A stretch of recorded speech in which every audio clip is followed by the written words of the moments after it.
Hello. So இந்த used Tata Indica 2012 V2 LS model நான் வாங்கினதுக்கப்புறம் இதில் நான் பண்ண வேண்டிய மேண்டேட்ரியான செலவெல்லாம் என்னென்னா, அதனால் என்ன வண்டியில் வந்து பெனிஃபிட் ஆகுச்சு அப்படிங்கிறதெல்லாம் நான் சொல்கிறேன். இதில் இந்த சைடில் இருக்கிற இந்த எல்லோ ஸ்பாட்ஸ் எல்லாம் கொஞ்சம் பார்த்துக்கோங்க. இது கொஞ்சம் லேட்டர் வீடியோவில் இது சம்மந்தமாகவும் சொல்லியிருப்பேன். ஸோ இந்த காரில் வந்து நான் செஞ்ச செலவு, அப்புறம் எதெல்லாம் வந்து யூஸ்ஃபுல்லான செலவு வண்டிக்கு அப்படிங்கிறத பற்றி இந்த வீடியோவில் பார்ப்போம்.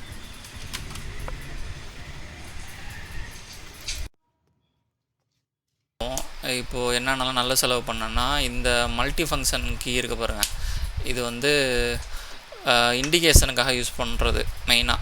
இப்போது வந்து மேலே உள்ள இண்டிகேஷன் தூக்கணுன்னா ஸ்டேரிங் திரும்பினோன்னா அதுவே சென்டருக்கு வந்துடும். அதே மாதிரி தான் கீழே இறக்கி விட்டோம்னா ரைட் சைடு இண்டிகேட்டர் எரியும். நம்ம ஸ்டேரிங் திருப்பக்குள்ளே அதே ஆட்டோமேட்டிக்காக ஆஃப் ஆகிடும்.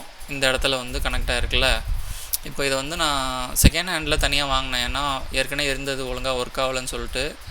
இது வந்து இந்த ஸ்டேரிங்கோட இந்த பிளாஸ்டிக் கவர் கழட்டணுன்னா ஒரு 3 நட்ஸு இந்த இருக்குல்ல, அந்த நட்டை ஃபுல்லாக கழட்டிட்டோன்னா இந்த நாபு தனியாக கழட்டிடலாம். நான் மெக்கானிக்கிட்ட ஒரு தடவை எடுத்து போகும்போது அவர் கழட்டினதை பார்த்தேன். அப்புறம் நான் இப்போது செகண்ட் ஹேண்டில் ஒன்று தனியாக வாங்கிட்டு வந்தேன்ல, அதை வந்து வாங்கிட்டு வந்து இதில் இந்த பிளாஸ்டிக் கவரெல்லாம் கழட்டி நானே மாட்டிட்டேன். ஸோ இதோட மொத்த செலவே வந்து எனக்கு 150 தான் ஆச்சு. இது தனியாக வெளியில் போய் கேட்டால் 750 சொல்கிறாங்க. இது மொத்த அசம்பிளியாகவே இந்த ஸ்டேரிங்கை சுற்றி ஒரு அசம்பிளி மாதிரி வரும், அதுவாக கேட்டால் 900 சுவிட்ச் ரூபா சொன்னாங்க. அதனால் நான் யூஸ்டே வாங்கிட்டேன். இப்போ இதில் வந்து நிறைய ஃபங்க்ஷன்ஸ் இருக்கும். பாஸ் லைட் அடிக்கிறது, அப்புறம் வந்து பாஸ் லைட்டை ஸ்டேபிளாக எரியிற மாதிரி வைக்கிறது, அப்புறம் டேஷ் லைட்டு, அப்புறம் டே லைட் ரெடி லைட்டு, இது மாதிரி நிறைய ஃபங்க்ஷன்ஸ் இருக்குது. இந்த லெஃப்ட் சைடில் இருக்கிறது வந்து வைப்பருக்கு உள்ளது, அதுவும் ப்ராப்பராக ஒர்க் ஆகிட்டு தான் இருக்குது இப்போது, அதனால் பிரச்சனை இல்லை. அப்புறம் அந்த ஸ்டீரிங் கவரு தனியாக வாங்கி போட்டேன்.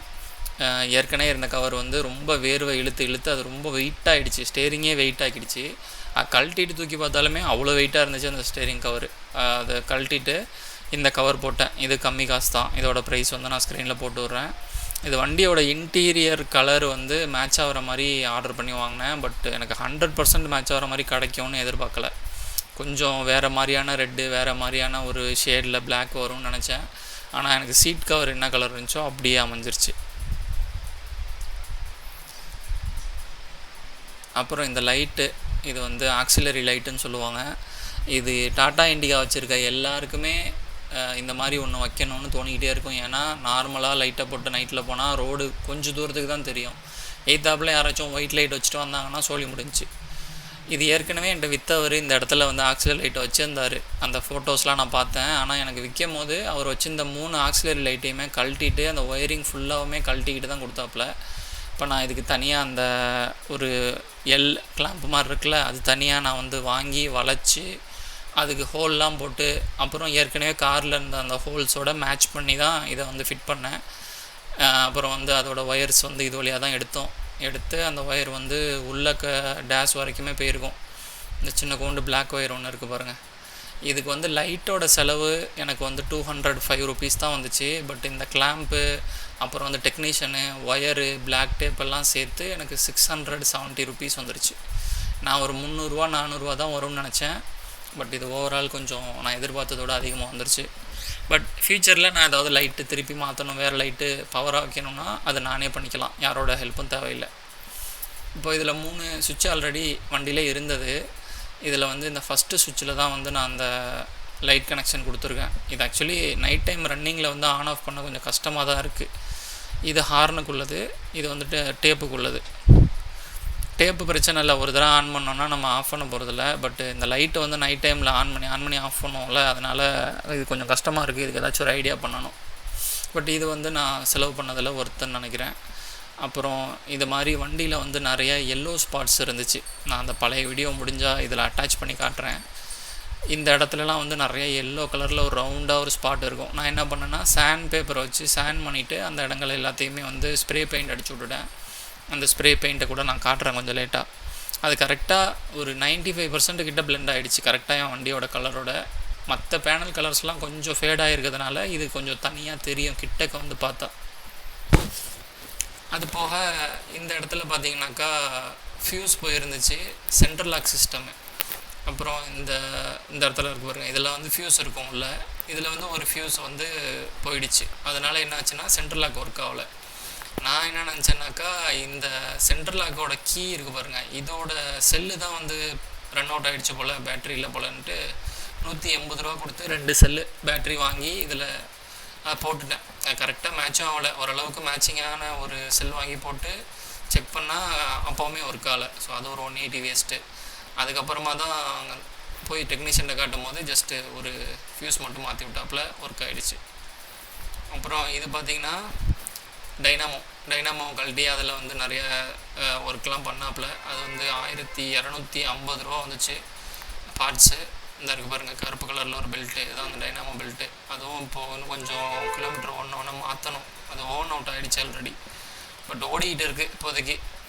இதோட சார்ஜிங் வந்து பேட்டரிக்கு இப்போ கரெக்டாக ஏறுது. ஸோ என்னால் இந்த ஆக்சிலரி லைட்லாம் அதுக்கப்புறம் தான் வைக்க முடிஞ்சிச்சு. அது வரைக்கும் ஆக்சிலரி லைட்லாம் ஒரு ஆப்ஷனே கிடையாது, ஏன்னா வண்டி பேட்டரியில் தான் பியூராக ஓடிட்டு இருந்துச்சு. இது ஒரு பார்த்திங்களா, இது வந்து radiator fan. So battery once ஒரு % கீழே டவுன் ஆகிடுச்சுன்னு வச்சுக்கோங்களேன், அதுக்கப்புறம் இந்த ஃபேன் ஓடாது. இந்த ஃபேன் ஓடலைன்னா இன்ஜின் ஓவர் ஹீட் ஆகும். இன்ஜின் ஓவர் ஹீட் ஆச்சுன்னா கூலண்ட்டு ஓவர் ஹீட் ஆகும். கூலண்ட் ஓவர் ஹீட் ஆச்சுன்னா மேலே பொங்கி வந்து எல்லாத்துலேயும் ஊற்றும் பாயிலிங் வாட்ரு. இது மாதிரி ஏகப்பட்ட பிரச்சனை இருக்குது. டீசல் பம்பு லீக் ஆகிடும். இது மாதிரி எனக்கு கொஞ்சம் ப்ராப்ளம்லாம் பண்ணிச்சு, ஏன்னா அவங்க டைனமோ வந்து ஒர்க்கிங் என்கிட்ட கொடுக்கல. அதனால் ஸோ டைனமோ ஒர்க் பண்ணது எனக்கு பெரிய ஒரு பெனிஃபிட். இப்போது அது வந்து ஒரு 2000 கிட்ட வந்துருச்சு, 2250 கிட்ட வந்துருச்சு ஓவரால் டைனமோ சரி பண்ணது. அப்புறம் எக்ஸ்ட்ரா நான் என்னென்னலாம் காருக்கு வாங்கினேன் அதெல்லாம் எனக்கு யூஸ் ஆகுது அப்படிங்கிற விஷயம் வந்து இந்த வேக்யூம் கிளீனர். இது ரொம்ப காஸ்ட்லி கிடையாது, ஜஸ்ட் ஒரு 300 சம்திங் தான். இதோட ப்ரைஸும் ஸ்க்ரீனில் போடுறேன். இது வந்து பார்த்திங்கன்னா நான் நினச்சதோடு நல்லா ஒர்க் பண்ணுது. இது ரொம்ப ஒரு லேஸான பொருளாக இருக்கும். நம்ம சும்மா ஒரு 15 மினிட்ஸ் 20 மினிட்ஸ் யூஸ் பண்ணிட்டு திருப்பி சார்ஜ் போடுற மாதிரி இருக்கும். அந்தளவுக்கு சக்ஷன் பவர் இருக்காதுன்னு நினச்சேன், பட்டு இது நல்லாயிருக்கு. இதுதான் ஃபில்ட்ரு. இதோட டஸ்ட்டு நிறையா என்ன உண்டாக்கா மோட்டரில் போயிடும். அந்த மாதிரி போகாமல் இருக்கிறதுக்காக இந்த மாதிரி ஃபில்ட்ரு கொடுத்துருப்பாங்க. இந்த இருக்குது பாருங்கள், இதுதான் மோட்ரு. இந்த சென்டராக இருக்கிற பட்டனை ப்ரெஸ் பண்ணோன்னாக்கா மோட்ரு ஓடும், திருப்பியும் ப்ரெஸ் பண்ணோன்னா ஆஃப் ஆகிடும். இது நல்லா ஃபுல் சார்ஜில் யூஸ் பண்ணும்போது உங்களுக்கு நல்ல சாட்டிஸ்ஃபைடாக இருக்கும். அப்புறம் சார்ஜ் குறைய சக்ஷன் பவர் இருக்காது. இது வந்து நம்ம ப்ளோவரை யூஸ் பண்ணிக்கலாம், ஏன்னா எப்படியும் ஒரு சைடு காற்று எழுதி இன்னொரு சைடு அதை புஷ் பண்ணி தான் ஆகும். ஸோ அதுக்கும் ஐடியா பண்ணி அவங்க என்ன பண்ணிட்டாங்கன்னா இது மாதிரி ஒரு ஆடான்னு கொடுத்துருக்காங்க. இதை கரெக்டாக நம்ம ஃபிட் பண்ணிட்டோன்னா எதுலையாவது தூசியை நம்ம ப்ளோ பண்ணணும் அப்படின்னா இதை நம்ம யூஸ் பண்ணிக்கலாம்.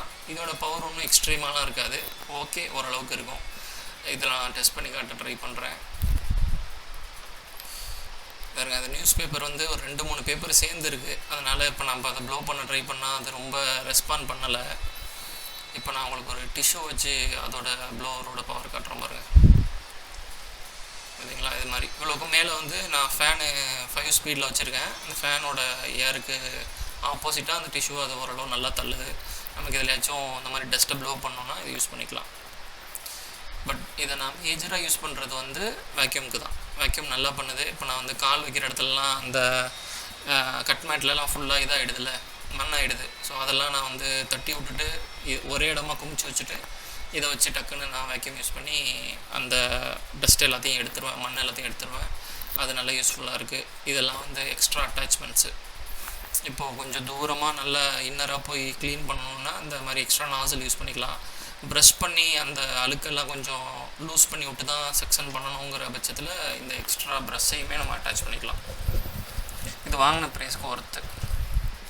அப்புறம் கூலண்ட் வந்து வண்டியில் எல்லாருக்கும் தெரியும், வண்டி வச்சுருந்த ஆளுக்கெல்லாம் கூலண்ட் வந்து குறையும். ஒரு கட்டத்துக்கு மேலே கொஞ்சம் கொஞ்சமாக குறைஞ்சிக்கிட்டே இருக்கும். நம்ம கண்டுக்காமல் விட்டோன்னா திடீர்னு ஒரு நாள் இம்பார்ட்டண்ட்டாக எங்கேயோ போகும்போது இன்ஜின் ஓவர் ஹீட் ஆகிடும். அதுக்காக கூலண்ட்டு நான் ஒரு 2 கூலண்ட் வாங்கினேன். 250 or 230 ருபீஸ் கிட்ட தான். ஸ்க்ரீனில் எக்ஸாக்ட் அமௌண்ட் போடுறேன். இது வந்து 1:4 ரேஷியோவில் மிக்ஸ் பண்ணி ஊற்றுறது. எப்படின்னா இது ஃபுல்லாக ஒரு கேன் நீங்கள் ஊற்றுறீங்கன்னா இதுக்கு 4 மடங்கு நீங்கள் தண்ணி ஊற்றிக்கலாம். தண்ணினா டிஸ்டில்டு வாட்டர் தான் நிறைய பேர் ரெக்கமெண்ட் பண்ணுறாங்க.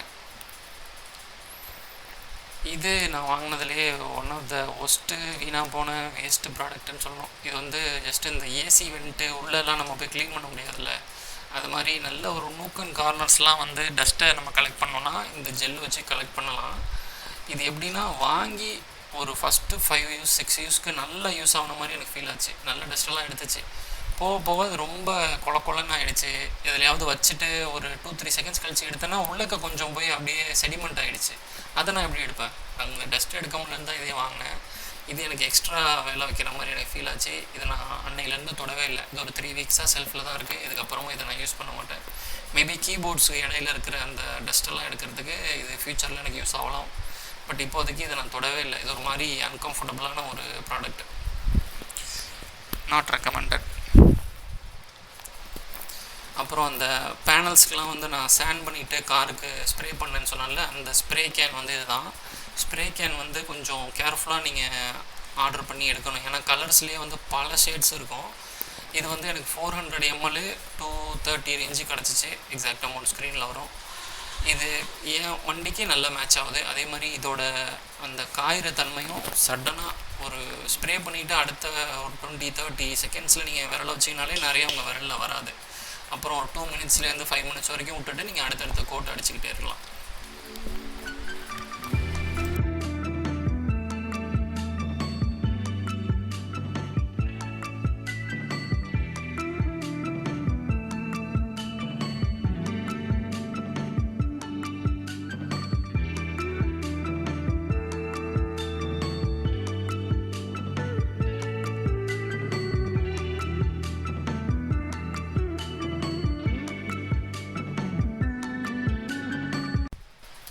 லாஸ்ட்டாக பிளைண்ட் ஸ்பாட் மிரரு வாங்கினேன். இது வந்து ஈஸியாக நம்ம மிரரில் அட்டாச் பண்ணிக்கலாம், டிட்டாச் பண்ணிக்கலாம்.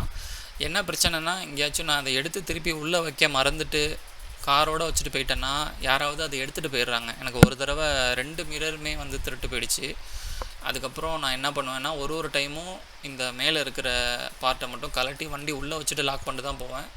தேவையான டயத்தில் எடுத்து திருப்பி மாட்டிக்கிறேன். இது ஜஸ்ட் ஒரு 990 ருபீஸ்க்கு வாங்கின ப்ராடக்ட்டு தான். இருந்தாலுமே என் வண்டி வாங்கி காண போன முதல் பொருள் இது தான். அதுலேருந்து வண்டியை கொஞ்சம் சேஃபாக போட்டுக்கணுங்கிறதும் மைண்டுக்கு வந்துச்சு.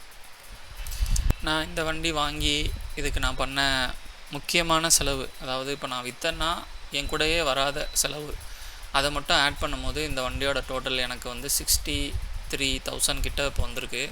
இதுக்கு மேலே இதில் செலவு பண்ண வேணான்னு இருக்கேன். ஏன்னா இப்போது ரீசேல் பண்ணும்போது எனக்கு இடிக்குங்கிறதுனால இதுக்கப்புறம் மேஜராக எதுவும் செலவு பண்ண மாட்டேன். அப்படி ஏதாவது சின்ன சின்ன செலவு பண்ணனாலும் ஒரு வீடியோ போட ட்ரை பண்ணுறேன். தேங்க்யூ.